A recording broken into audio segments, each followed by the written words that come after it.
самые нарядные фески носили девочки.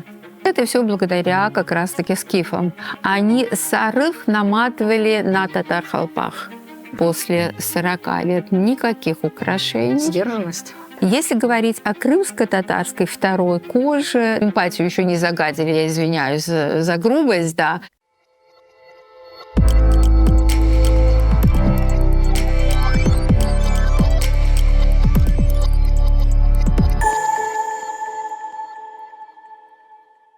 В 1930 году предприниматель Эдгар Кауфман, тот самый владелец сети универмагов Кауфман, заказал архитектору Фрэнку Ллойду Райту загородный дом в лесу, рядом с водопадом Биаран. Семья любила это место и ожидала вполне понятного решения – дом с видом на водопад, чтобы сидеть на террасе, смотреть вдаль и любоваться природой. Но Райт сделал неожиданное. Он спроектировал дом не напротив водопада, а прямо над ним.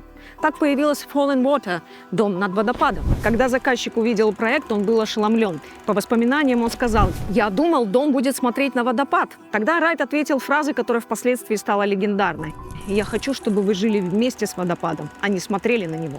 Сегодня Fallen Water считается одним из самых известных частных домов 20 века и входит в список объектов ЮНЕСКО как часть наследия архитектуры Райта. Жить в гармонии с природой. В мире технологий, скорости и типовой застройки мало кто по-настоящему разделяет эту мысль. Но в группе компании СДК помнят эту простую архитектурную мудрость. Человек должен не просто смотреть на среду вокруг себя, а жить вместе с ней. ЖК «Ясный» – это дом, к которому не нужно привыкать. Он сразу становится своим.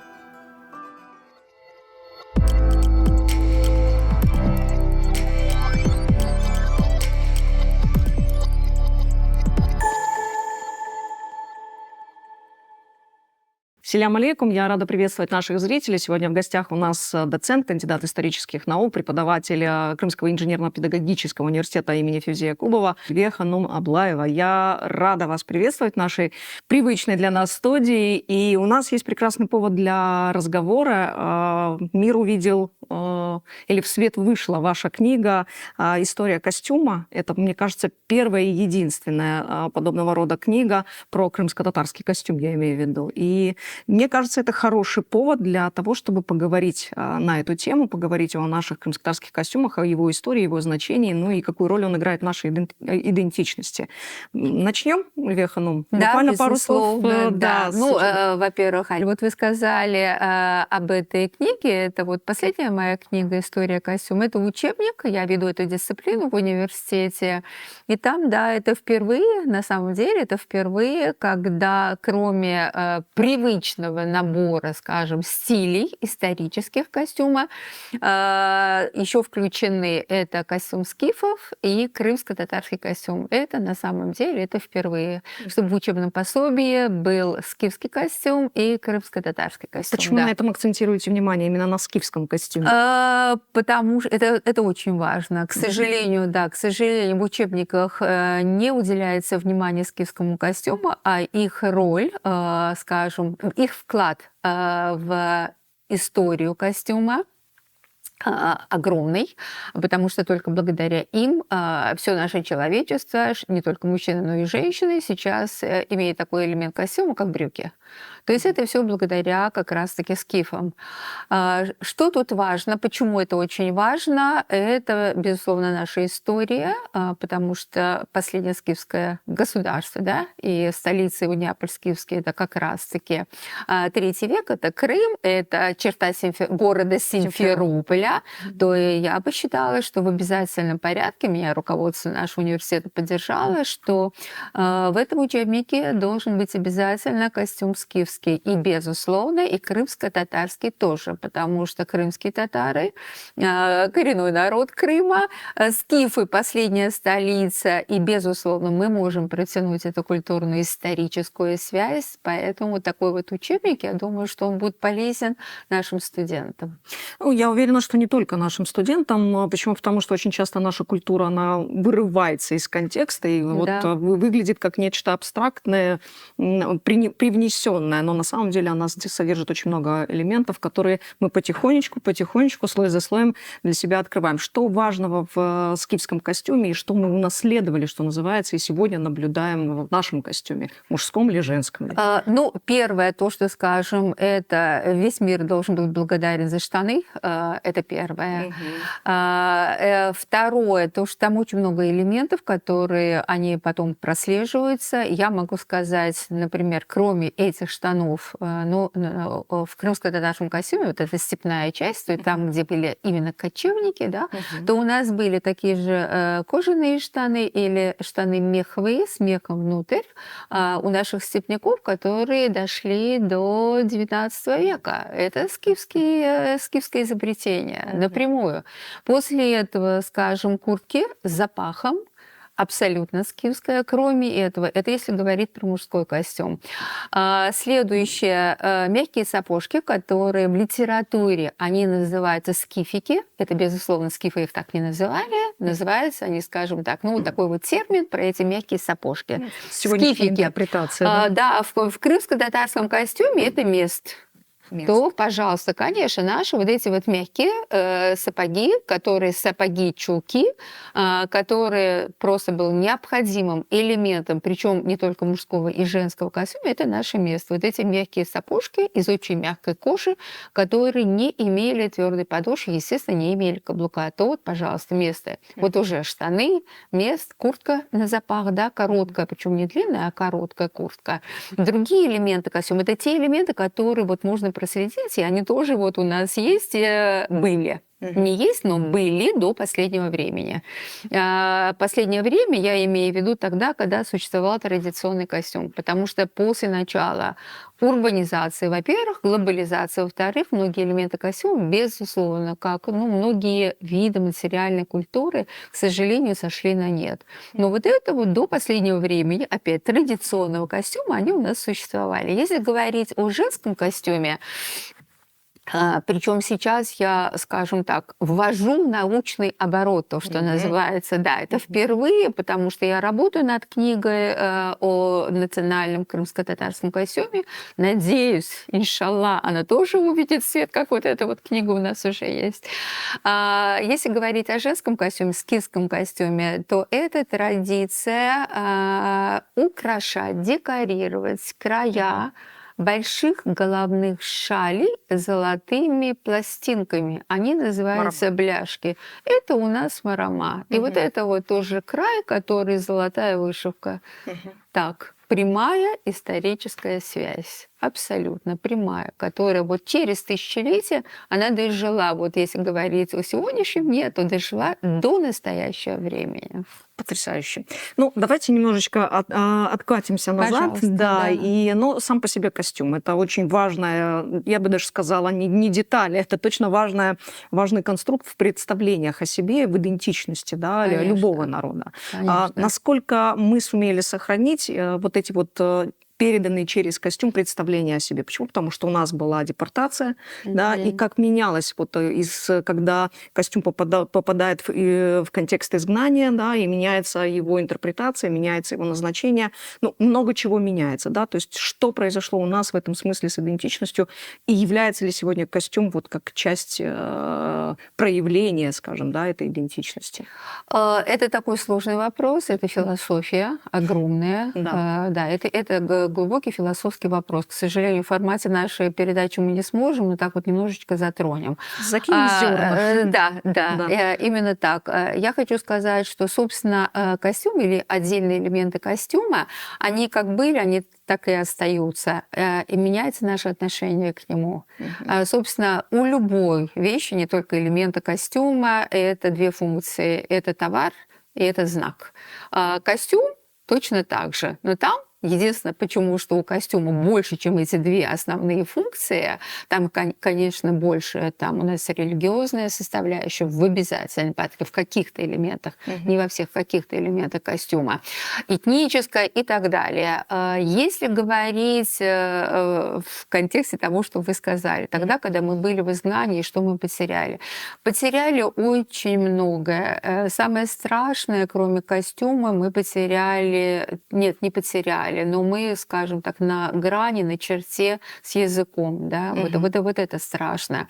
Если говорить о костюме, это очень важно, потому что ближе, чем костюм, скажем, если говорить о материальном, да, окружении, вот этот материальный мир, в котором живет человек, то это вторая кожа, нет ничего ближе. Это основное.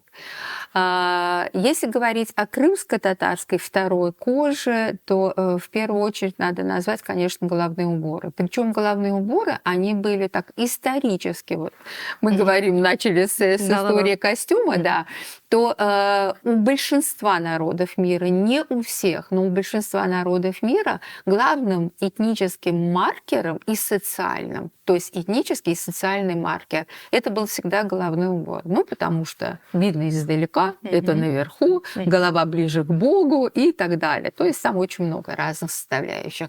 Так вот, у крымских татар это было очень ярко проявлено.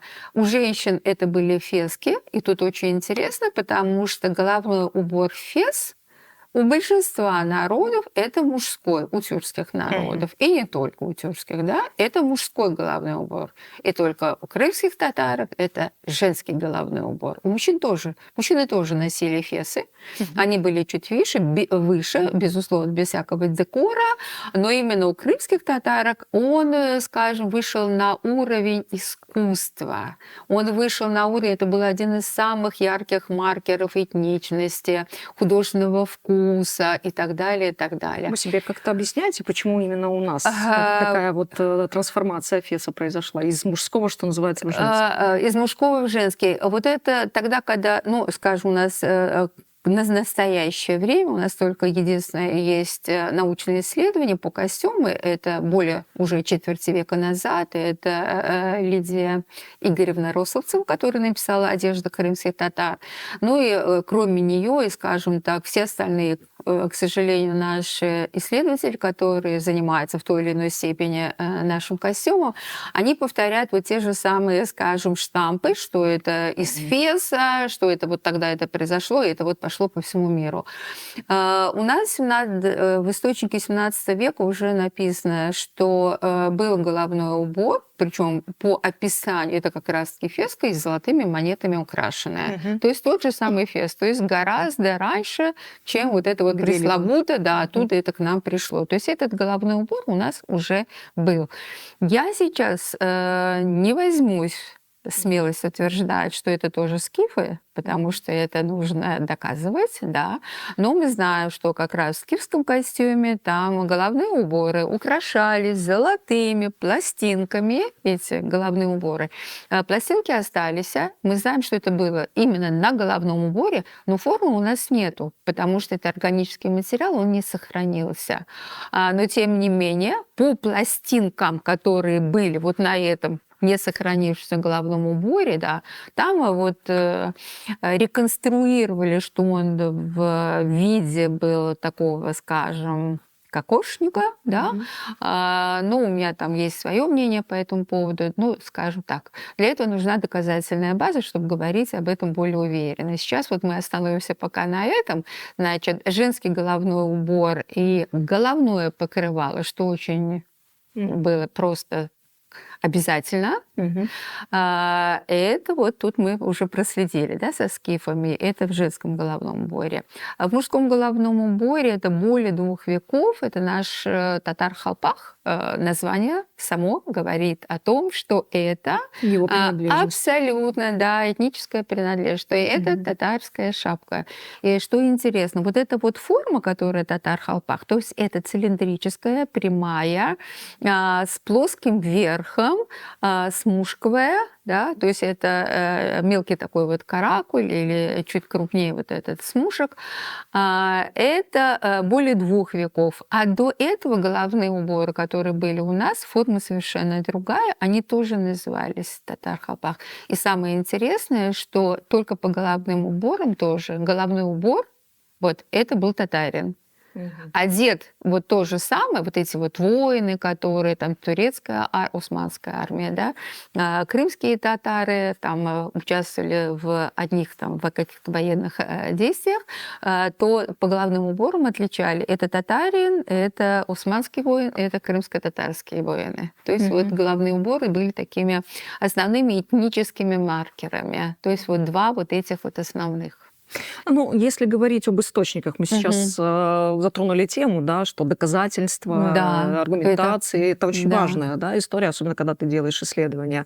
На что вы опираетесь? То есть есть какие-то артефакты, да, есть какие-то источники письменные, но есть и воспоминания стариков, и есть плюс еще какие-то материальные доказательства, то, что сохранилось у нас и имеется сегодня на руках.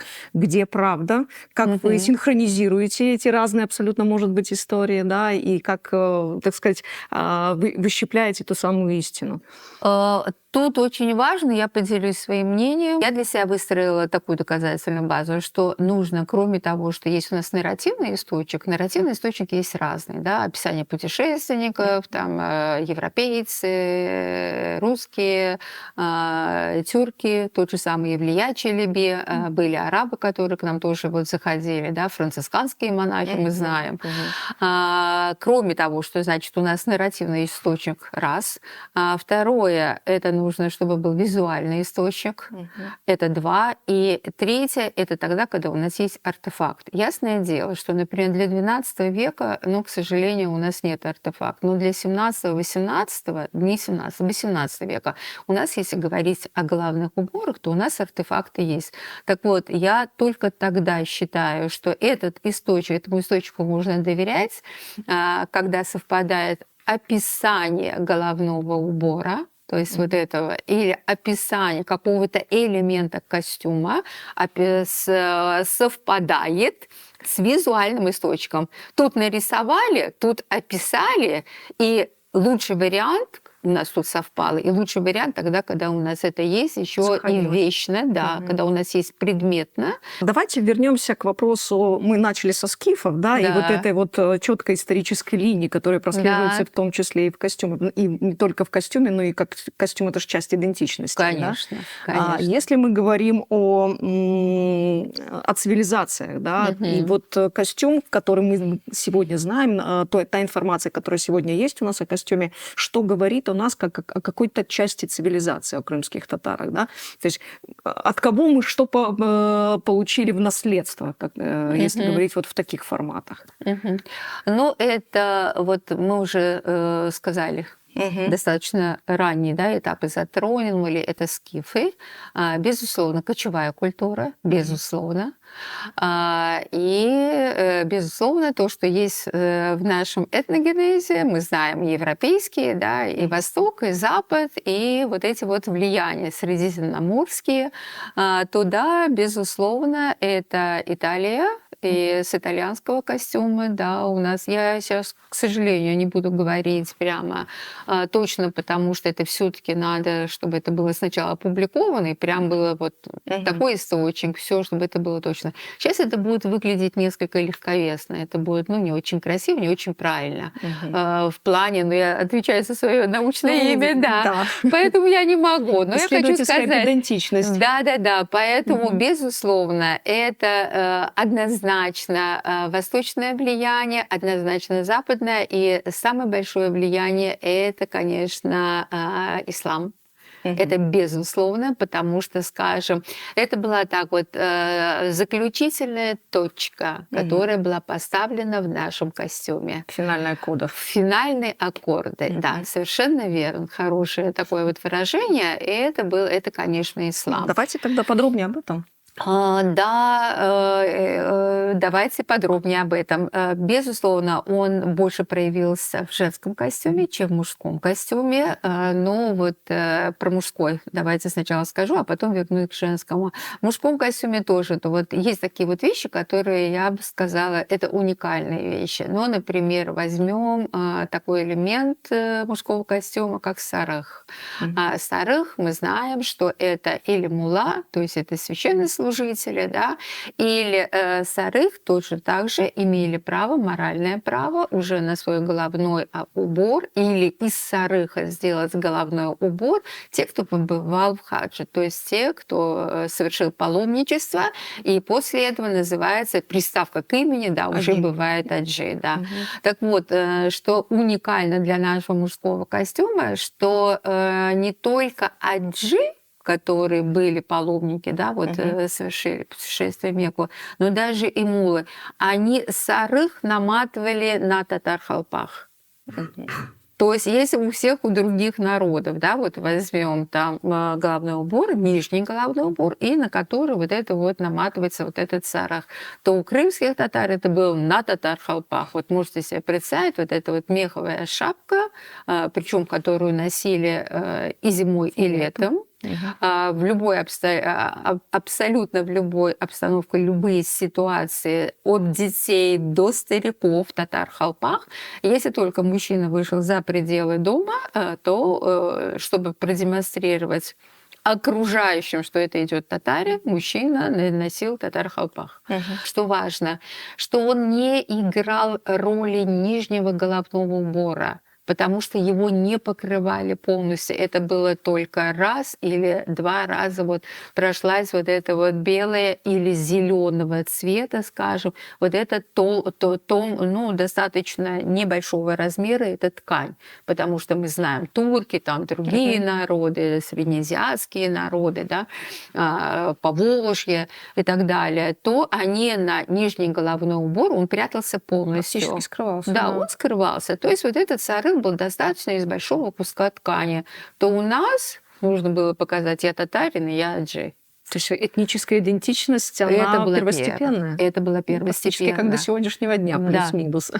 Да, и вот значит, что аджи, большая часть, безусловно, это был белый сарых, а у тех аджи, которые вели свою родословную по прямой линии от пророка Мухаммеда, саллиллаху алейхи вассалям, то вот эта вот полоса сараха была зеленого цвета. И это сразу, кроме того, что он крымский татарин, кроме того, что он аджи, он еще третье, он прямой потомок пророка. Да, то есть вот сразу столько символов вот в одном только элементе мужского костюма. Если говорить про женский костюм, то тут у нас гораздо больше. И что самое важное, самое интересное, самое уникальное, у нас тоже, к сожалению, вот это вот сейчас наше общество не очень хорошо знает, не очень хорошо понимает, что самые нарядные фески носили девочки. Причем маленькие девочки. Интересно. Да, потому что у нас сейчас вот эти очень нарядные фески женщины там на себя надевают, и вот в них так гордо ходят. Замечательно, надо ходить гордо, только надо знать, что женщина, если ей 40, это уже сади фес, после 40 лет никаких украшений. Сдержанность. Абсолютная. Абсолютно. Точно так же, как вот этот 40, это вообще такой, скажем, очень важный временной рубеж, после которого вот мужчина только мог отпускать бороду, причем это было, да, это был ритуал специальный, сахал дуасы читали, все, потому что ни в коем случае он уже должен был быть такого высокого морального уровня, что если он отпустил бороду, то есть ты все, ты перешагнул рубеж, после которого ты должен думать о вечном больше, чем о профанном нашем мире. Сейчас у нас и мальчики, да, многие бородатые, да, часть моды. Да, это часть моды, но я хочу сказать, что если ты чувствуешь опять и считаешь себя крымским татарином и мусульманином, многие же позиционируют себя как мусульмане, то это значит, ну это мне очень страшно, просто режет слух, когда и маты, и все, и все. То есть это, ну, это абсолютно, это взаимоисключающие вещи. Это духовная чистота. Ты должен быть готовым. Ты отпустил бороду, значит, ты должен быть готов к тому, что ты совершенно перешагнул какой-то другой. Ты встал на другой уровень. Да, ты встал просто на другой уровень. У женщин то же самое. 40 лет, значит, все, украшения себя снимаем. Фес саде простой, без всяких украшений у нас уже.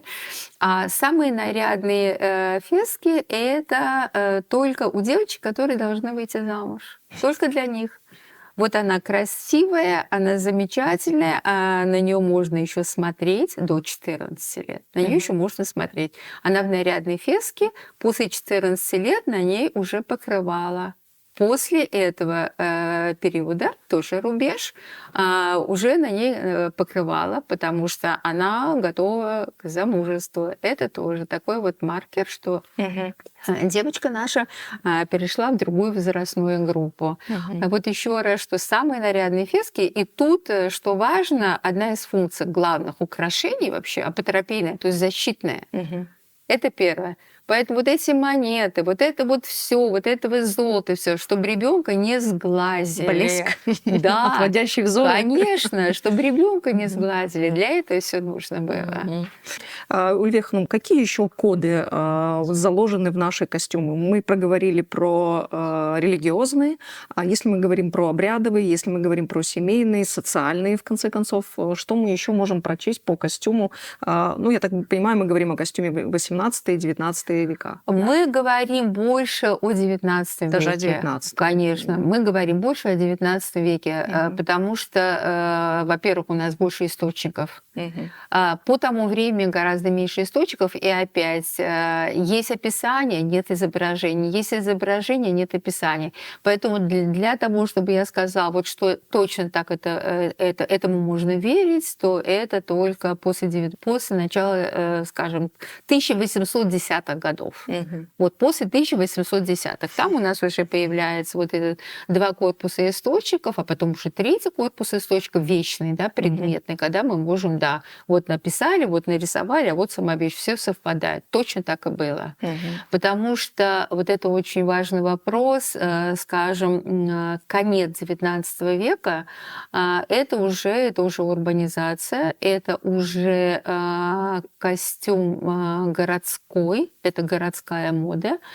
Безусловно, это Южный берег, большая часть, такие вот центры, скажем, курортной жизни, тогда, когда приезжали не только Москва, Петербург, аристократы, да, у которых подсматривали, пытались шить. Это очень интересно, потому что еще точно не могли повторить крой, но настолько были талантливы, что они, насколько они могли, то они пытались воссоздать именно вот этот городской крой, то, что носили модницы Петербурга и Москвы. Да. При этом не нарушая своих канонов. Не нарушая совершенно, не нарушая своих канонов. Стилизация? Стилизация, да, стилизация. И после этого у нас, это уже конец, скажем так, после 1870 года у нас появляется городской костюм. До этого у нас то, что мы называем, опять условно, достаточно условно, традиционный костюм. Потому что традиционный костюм – это тоже не есть что-то застывшее. Традиции тоже были подвержены модам.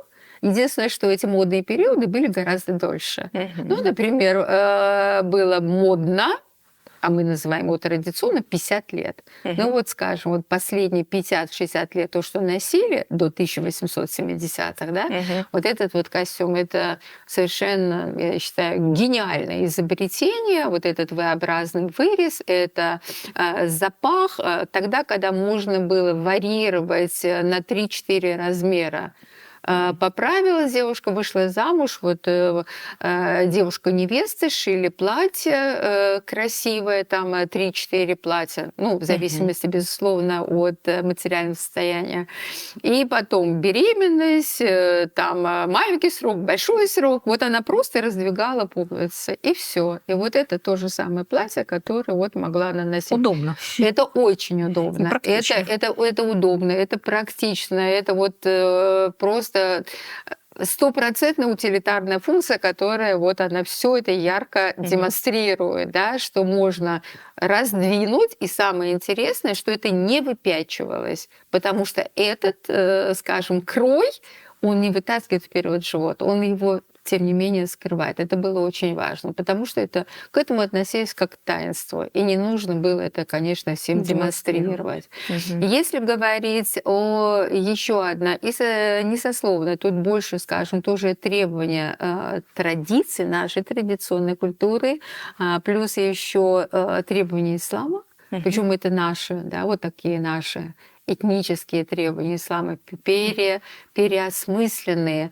Это тогда, когда вот в этом платье, которое было украшено только вот в этих отворотах нарукавных, которые Эльхапы. только они, эльхапы, которые были вышиты, то самое красивое, больше там ничего вышитого не было. В этом платье больше не было вышивки.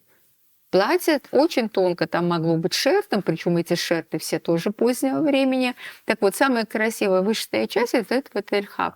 Так вот, когда она выходила, девушка, женщина, когда выходила за пределы дома, она отпускала их.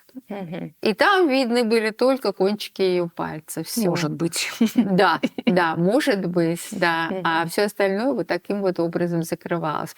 Если говорить о сословной функции, да, сословном маркере, это, безусловно, украшения. И украшения это разные. Это епишлих в ушах, это тоже модные пояса последнего времени, которые мы знаем сейчас как традиционные, но это тоже, это наша мода последняя, последняя в украшениях.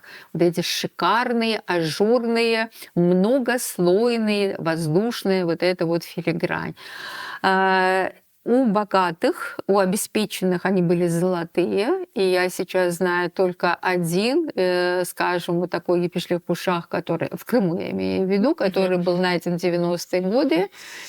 Причем это был схрон такой, с которого, ну, вероятно, в 44-м или чуть раньше, потому что это было, да, спрятано, и потом это нашли. Вот сейчас он в этнографическом музее в Симферополе, он хранится у нас.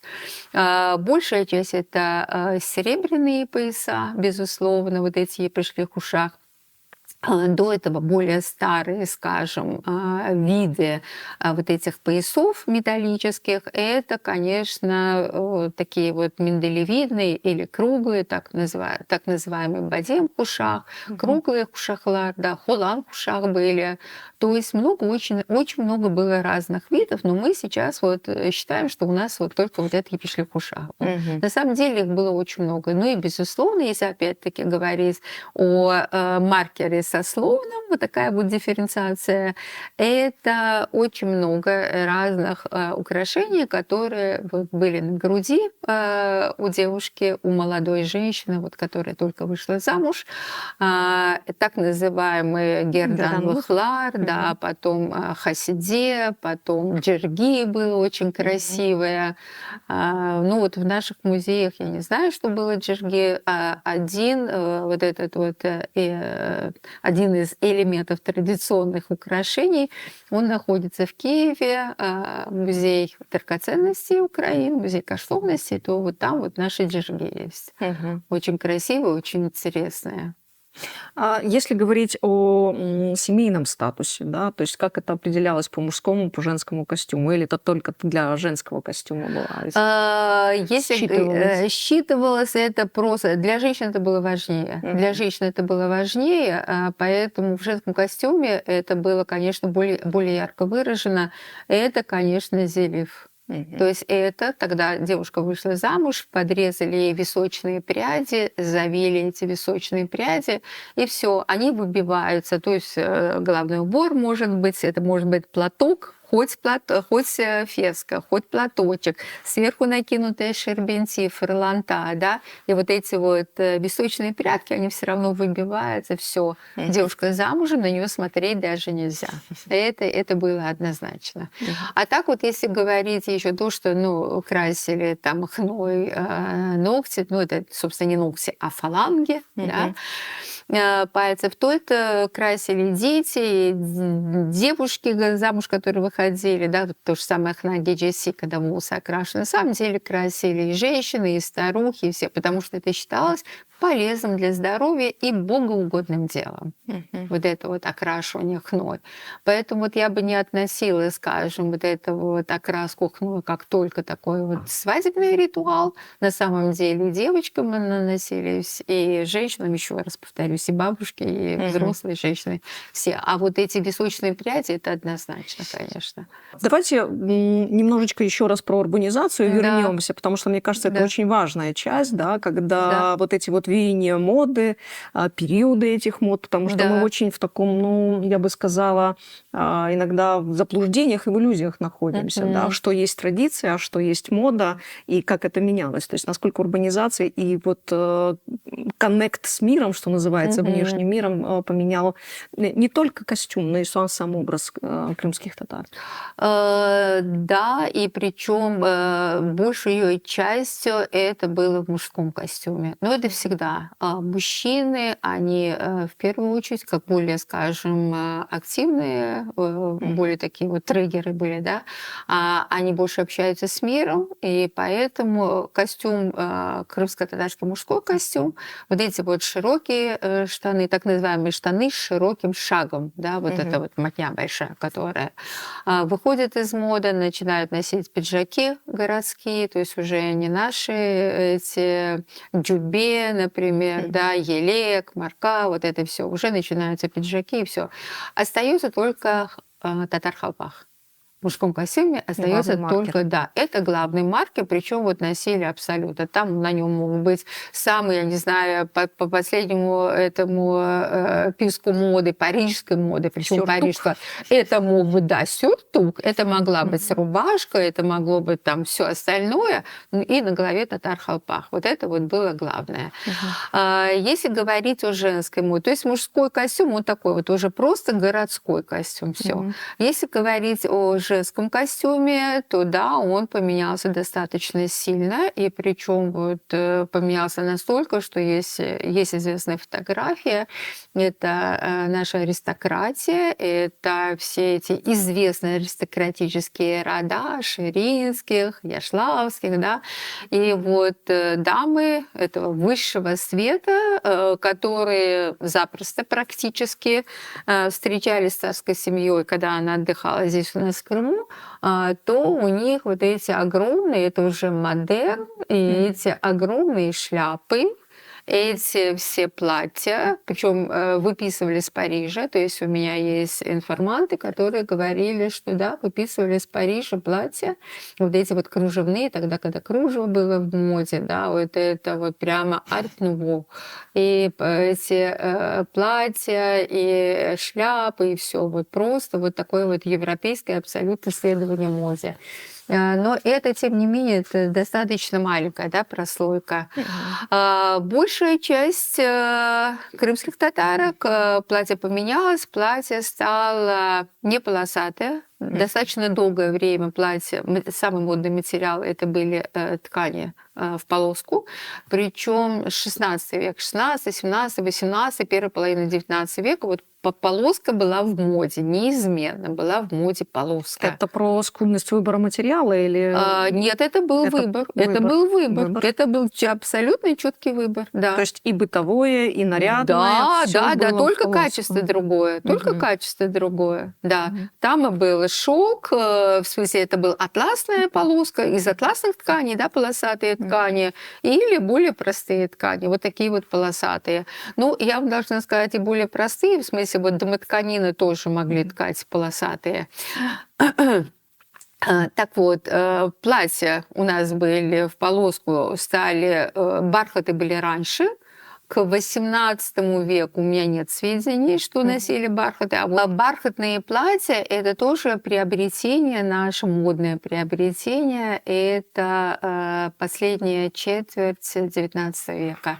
Бархат и вот это очень широкое, вот этот вот шерт, широким шертом, когда отделывались. Потому что до этого у нас было более скромно, более изящные, потому что, скажем, для конца XIX века вот просто вот эти шерты огромные, да, там вот немножко они чрезмерно смотрятся в плане дизайна, потому что еще раз вот наши вещи, да, там вот я прослеживаю, делаю сравнительный анализ, даже вот эта вот книжка, да, безусловно, профессионально, когда ты сравниваешь, да, у каждого народа, тут же очень интересно, вот я извиняюсь, что я вернусь немножко, заговорила, да, что не обязательно, что там, где жарко, значит, ну и зачем нужны были штаны, да, то, что вот мы вначале вначале говорили, потому что африканские некоторые народы и вот эти вот вожди, которые в шкуры леопардов, они на себя и головной убор, и шкуру леопарда, вот эту жару там на экваторе, они ходили в этом, потому что это социальный статус, это маркирует, да. А те же самые, когда мы говорим о килте, да, европейцы, которые никаких штанов не носили. И Хотя то есть погода располагает. очень даже требовала для того, чтобы народ выдумал эти штаны, потому что это холодно, это на самом деле очень холодно. Но нет, оказывается, да. Так вот, у нас, сравнивая, вот, скажем, и в глубину, да, вглубь истории, и по горизонтали, когда мы смотрим все народы, у нас костюм очень интересный. Там очень много вот таких вот уникальных черт. И одно из очень важных, вот то, что я хотела бы подчеркнуть, что у многих народов, ну вот, например, и русский костюм, украинский костюм, у них не выработался единый костюм к 20 веку. Что значит единый? Для всего народа. Потому что, например, если говорить о русском костюме, костюм аристократии, это ничего общего, начиная с Петровской эпохи, ничего общего не имел с народным костюмом. То есть, у нас как раз таки была синхронизация сословная. У нас к середине XIX века, несмотря на то, что, скажем так, если говорить об этногенезе народов, да, то это процесс, который постоянно происходит. Это не заканчивающийся процесс. И, ну, вот это считается делом чести, да, у каждого народа мы древнее. Абсолютно нет. Это смешно, это детский, это, вот, скажем, такой вот детский период, да, скажем, в истории каждого народа, когда они начинают доказывать, кто древнее мерится, да, там, я извиняюсь, то здесь что я хочу сказать, что, с одной стороны, благодаря тому, что небольшая территория, и несмотря на то, что в плане материальной культуры не было еще вот этой однородности, которая говорила бы вот крымско-татарская нация, да, а костюм у нас был. Вот это очень важно. Так, давайте, смотрите. В середине XIX века сформировался свой национальный костюм. Слушайте, ну тогда нельзя было говорить о том, что и мы получили нацию как таковую, еще рановато. Ну, к середине XIX века, смотрите, рановато или поздновато? Ну, не знаю. Тоже вопрос, правда? Рановато или поздновато, да. Но я хочу сказать, что несмотря на то, что сам конструкт, сам термин «нация» — это изобретение середины XIX века. И к середине XIX века, почему я говорю, вот тут немножко есть некоторая условность, но тем не менее к середине XIX века крымско-татарский, не будем говорить национальный, да, если кому-то там будет резать слух, то к середине XIX века крымско-татарский костюм сложился единый для всех. Интересно. Интересно, потому что, ну, во-первых, социальные статусы, да, и то есть это... Через украшения. Да, это мобильность. Вот для меня, как для политолога, это социальная мобильность. То есть коммуникация проходила абсолютно, получается... Абсолютная. Причем вертикаль и горизонталь. И вертикаль, и горизонталь. Давайте дальше региональные особенности, которые в языке прослеживаются и сохраняются, но костюмом объединены все. Костюмом объединены все. Костюмом объединены все. Да, вот это очень важно, потому что, ну, мы знаем, да, Южный берег – это только самый конец, да, уже у нас, перед XIX веком, который под закатом присоединился, стал общим. И вот после этого, ну, это вот проходит 30-40 лет, и все, и костюм у всех один. И костюм у всех один. Это очень интересно, это феноменально, я бы сказала. Чем вы объясняете это? Ну, тут много разных, много разных факторов и гипотез, да, очень много разных. Я говорю о том, что это особый тип, скажем, сложения этногенеза, не знаю, как еще назвать, вот нашей крымско-татарской культуры. Во-первых, это объединяющий фактор, в первую очередь, опять ислам. Во-вторых, особая эмпатия, которая, конечно, сложилась во времена Крымского ханства. Эмпатия Это- вы здесь про что? Давайте Это поясним. про доброе отношение ко всем. Толерантность, то, что сегодня Да. опошлено. Я настолько пошлю, что вы видите, что Да, я не что вы употребляю. немножко Я не эмпатии. я не хочу даже употреблять это слово. Я говорю, потому что эмпатию еще не загадили, я извиняюсь за грубость, да. Потому что вот эта толерантность, к которой пришла Европа во второй половине 20 века, после Второй мировой войны, когда они подняли, скажем, сделали это флагом, да, жупел такой, что вот эта вот толерантность, это очень важно. У нас это общество, оно было всегда таким, потому что на такой небольшой территории люди, вот эта генетическая память, которые были сложены, собрались на этой территории, Богом благословенной земле, да, стали все жить вместе, это было особые отношения. Островная психология. Островная психология. Кроме этого, значит, это ислам, это вот это фактор эмпатии, и кроме того, что остров, он еще небольшой остров. Да, безусловно, вот эти связи, они были более динамичные, что у нас сложился вот этот наш единый костюм. Ну вот пока вот так. Пока вот так вот, я бы сказала. Интересно. Есть город, где есть какая-то модная тенденция, но есть и деревня, есть село. Да? Что там происходило с костюмом? Тут что важно, что к началу 20 века, я думаю, все это знают прекрасно, что большая часть крымско-татарского народа это был сельский народ. Большая часть жила, это было абсолютно аграрное общество, и большая часть это сельское сообщество.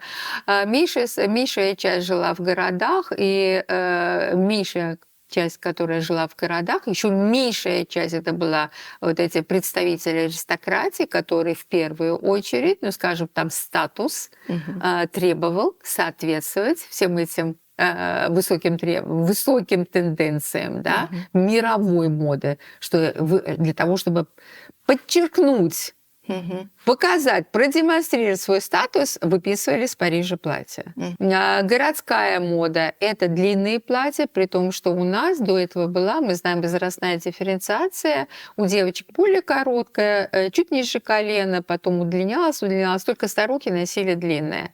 А тут у нас вот это влияние урбанизации, когда молодые женщины стали носить платья в пол. Вот это, безусловно, влияние урбанизации.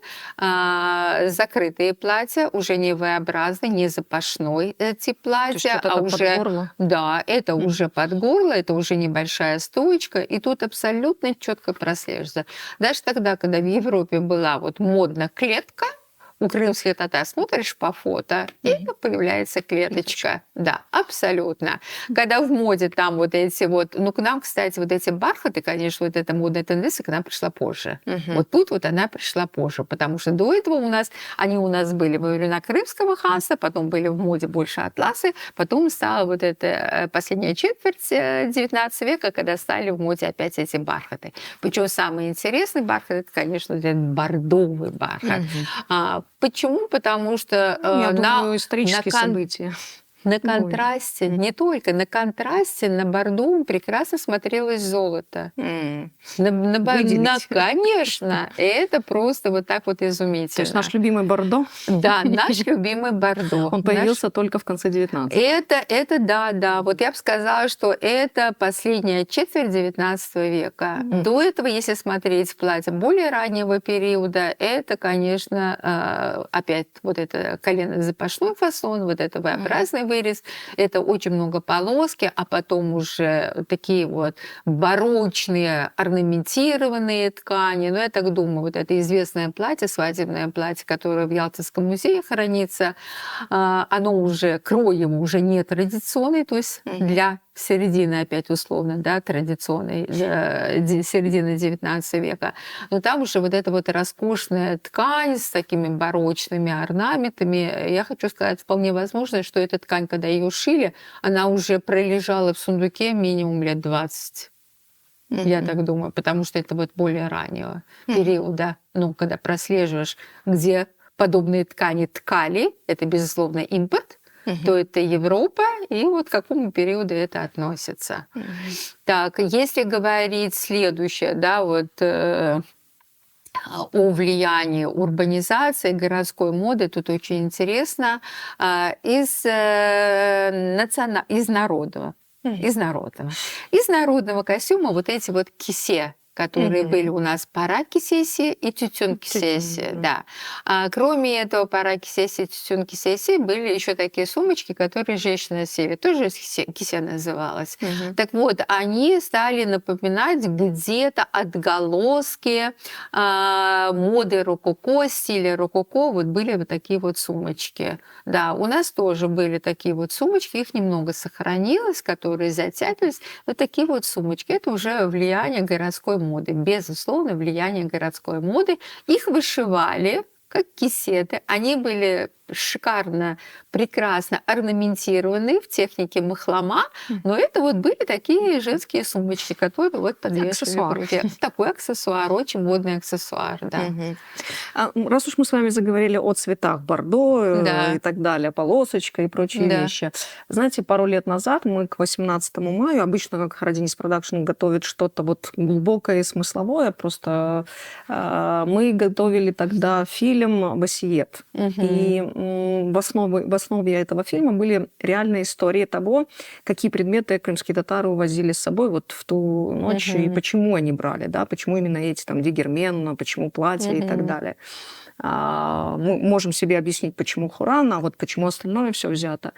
И вот одна история была посвящена платью, которая, стала такой энциклопедией и носителем вот тех вот всех смысловых и важных мировоззренческих кодов для нас. И у нас, когда писался текст на эту тему, было сказано, что это платье было, знаете, таким источником понимания, в каких цветах у нас была радость, в каких цветах у нас была печаль, в каких цветах у нас проявлялась обыденность и так далее. Ну и обрядовость костюма, да, что по какому поводу. Да. То есть мы сегодня привыкли видеть невест в белом. Но у меня есть ощущение, что это не совсем традиционный цвет костюма для невесты. Это совершенно нетрадиционный. Причем самое интересное, что он не только для нас нетрадиционный, он для всего мира нетрадиционный. Но как-то так сложилось. Да, как-то так сложилось. Я вам скажу, когда это сложилось, это опять 19 век, это, если не ошибаюсь, могу ошибаться, Виктория, которая вышла замуж, королева Великобритании, которая вышла замуж в белом, и после нее, так как это первая страна, номер один, да, на тот момент, все стали за ней повторять. До этого невесты не выходили в белом.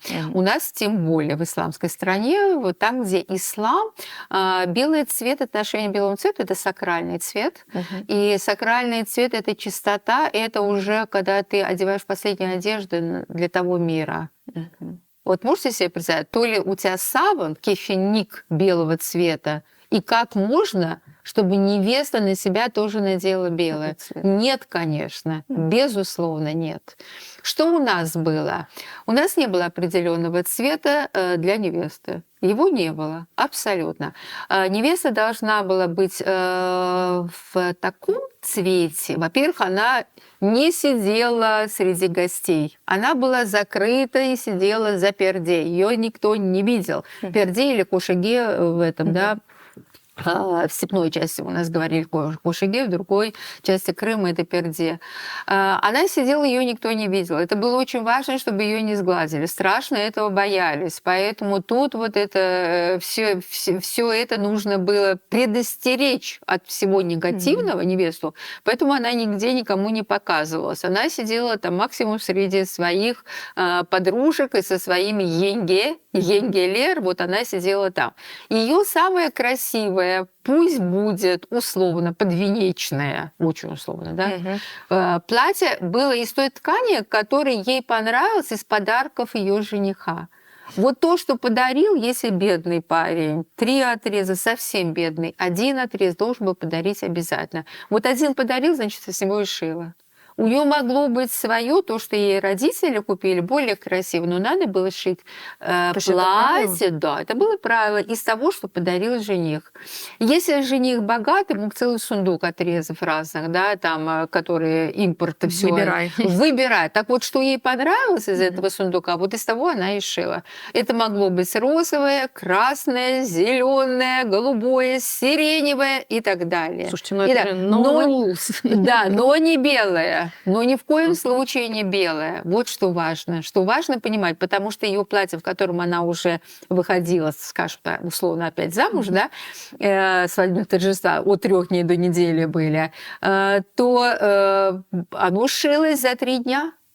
То есть, да, За 3 дня. конечно, за 3 Ручками. дня это все, да, приглашала специальная женщина, которая краила, а потом подруги, которые приходили к ней, они пели, сидели и шили платья. То есть это вот было последнее, то, что вот шилось перед уже замужеством. Никаких стандартов, никаких правил. Никаких, абсолютно нет. Вот из того, что это было самое нарядное, самое красивое. Опять, это могло быть и зеленое, и красное, и мортюсте, то есть и фиолетовое и так далее. То есть Каждая невеста разные. была оригинальной. Конечно, безусловно. В обязательном порядке там, конечно, были эти ритуалы, то есть это хнагеджиси, это было обязательно, это проводилось тогда, когда ей подрезались, все уже прощай невинность и девичество, да, подрезались прядки, распускались наши множество кос. Это, если говорить о культуре, узбекской культуре, то тоже так вот считается, что там должно было быть 40. У нас нет таких абсолютно.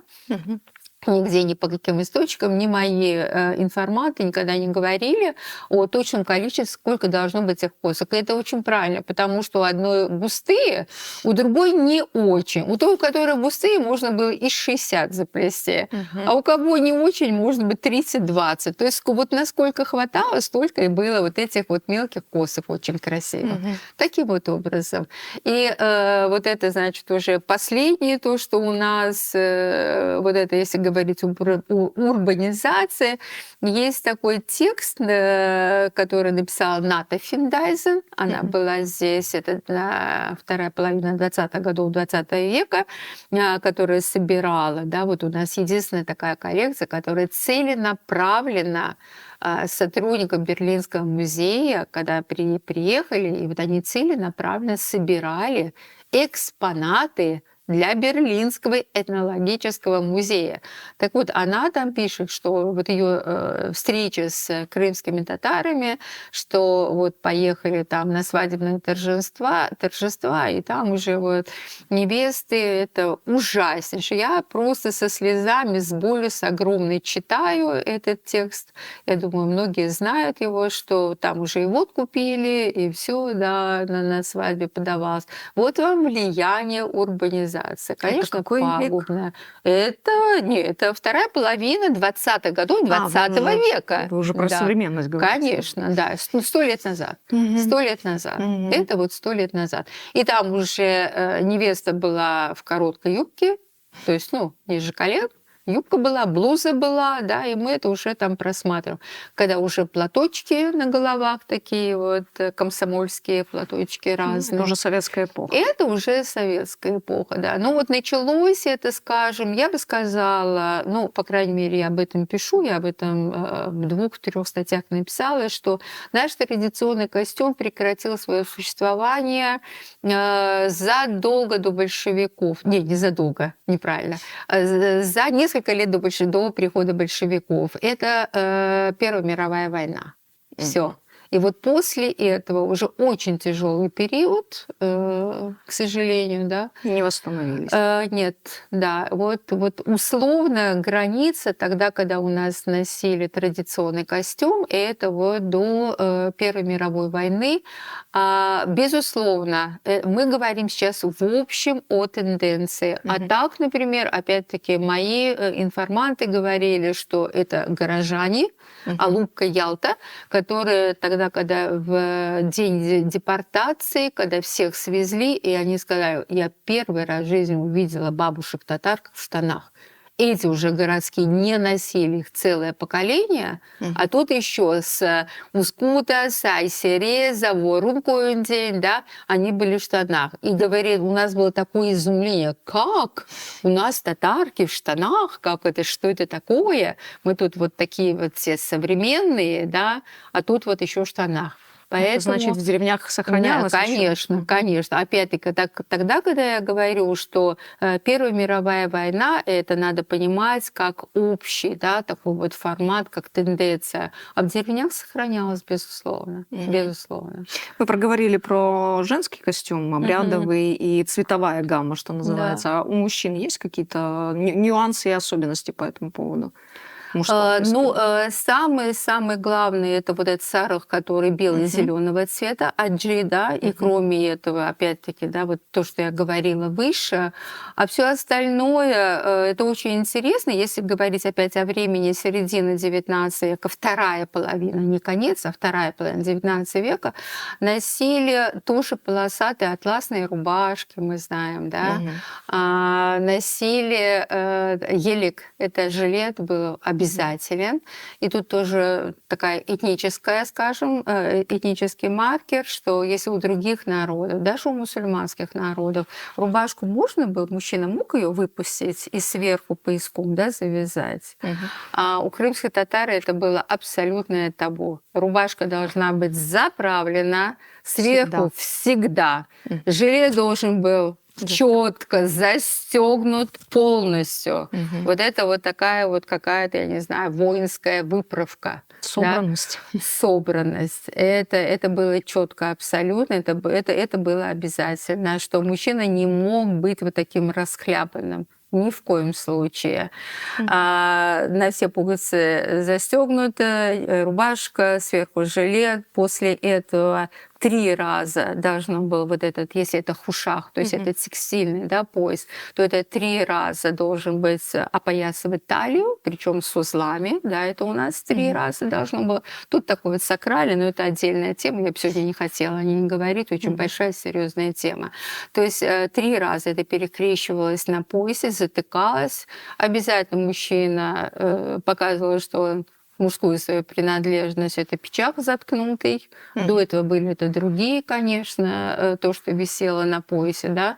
Или кожаный ремень. Или кожаные ремни, которым тоже подвешивалось. А вот эти вот текстильные, даже текстильные пояса, за которые затыкался, это был, ну, непременный тоже атрибут, аксессуар мужского костюма, то заткнутый за пояс пичаком. Нужен был пичак, нужен был всегда и везде. Да, инструмент рабочий. Это рабочий инструмент, поэтому это должно было быть обязательно.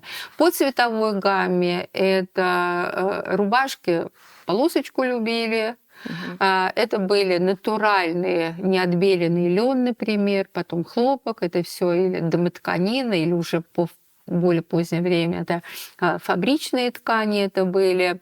Декор, если говорить о декоре мужского костюма, это позднее, вот это как раз такой яркий очень момент, хотя очень маленький, и очень достаточно во временном промежутке был очень маленький. Вот такая вышитая, скажем, вышитый кружочек, который стали на татар-халпах пришивать сверху. Что это? Да, это такой очень интересный декор. Он был короткий период времени, я думаю, что не больше, около 20 лет. 10, 15, максимум 20 лет была такая мода, вот такой вот золотой вышитый кружочек, который пришивали в центр мужского халпаха. Да. То есть это мода и это была мода, это была мода, короткий Мгм. период времени, да, Мгм. очень короткий период времени. До этого не прослеживается, этого не было. Тут, если я бы предостерегла вот других, кто будет слушать нашу передачу, от, скажем, желания протянуть это к монгольскому, скажем, узлу счастья, которое у нас тоже было, да, то есть вот этого слишком большой временной промежуток, когда ничего этого не было, да.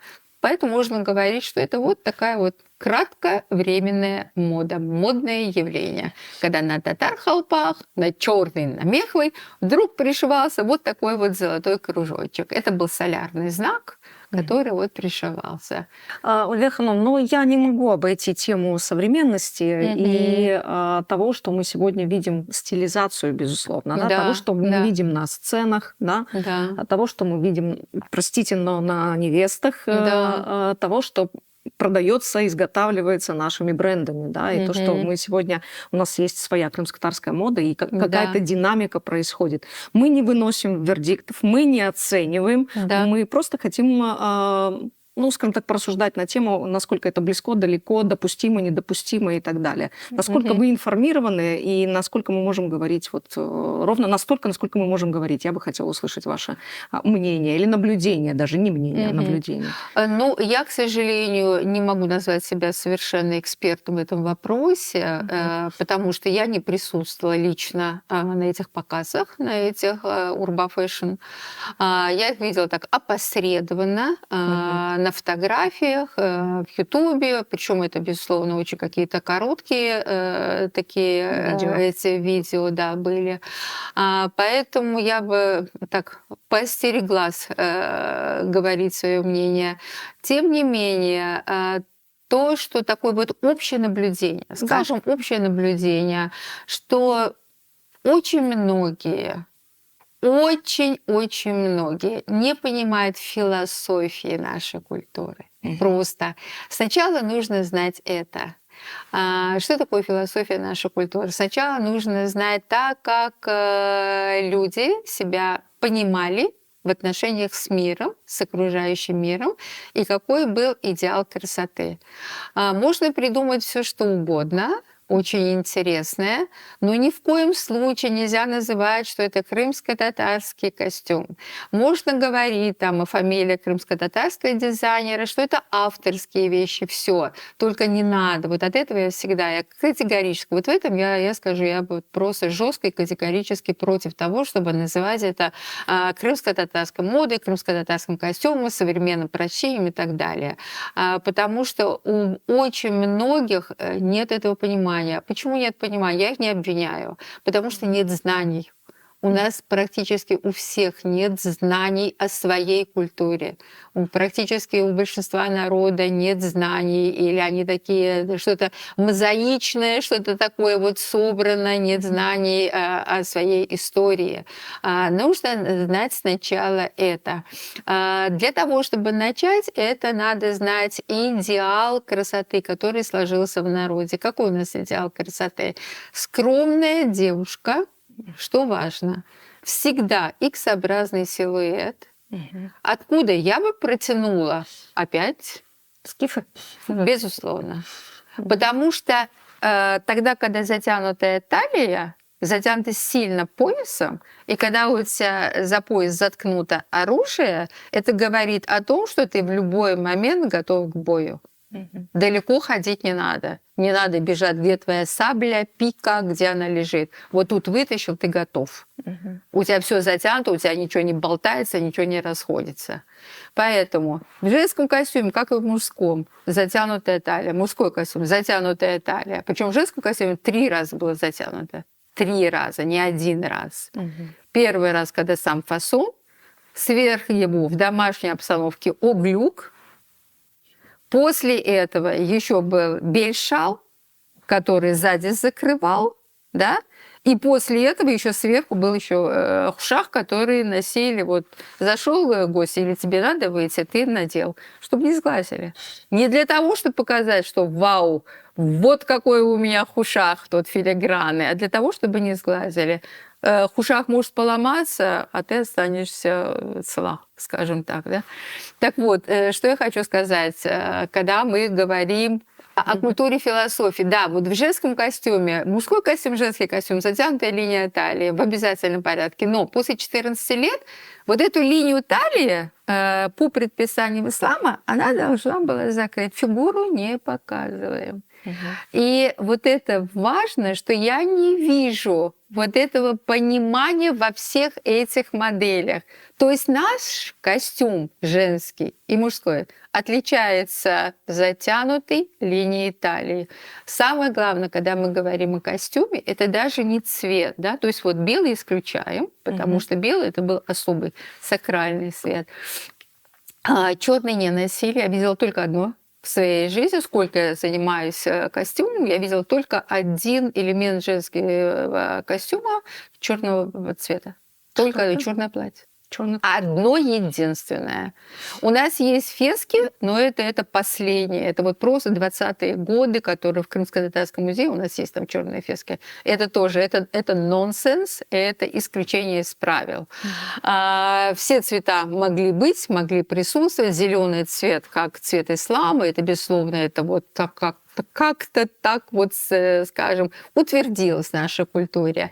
А все остальное, это талия должна быть у тебя обязательно затянута. Это где, скажем, уровни тела, на которых может располагаться весь декор. Нужно вот это понимание. То есть много таких моментов, где деталей, которых, ну вот я не вижу, вот этого понимания, к сожалению, я не вижу. Но опять-таки это мое наблюдение. Обязательно, что у нас это появилось. Это просто замечательно. Это, конечно, не может не радовать, потому что говорит о том, что общество очень живое, очень динамичное, и есть желание, огромное желание, пусть пока не получается, но есть огромное желание все это делать. Ищущее общество. Ищущее общество. Вот это очень важно. Поэтому, да, безусловно, тут я могу только пожелать им успехов и знаний. Да.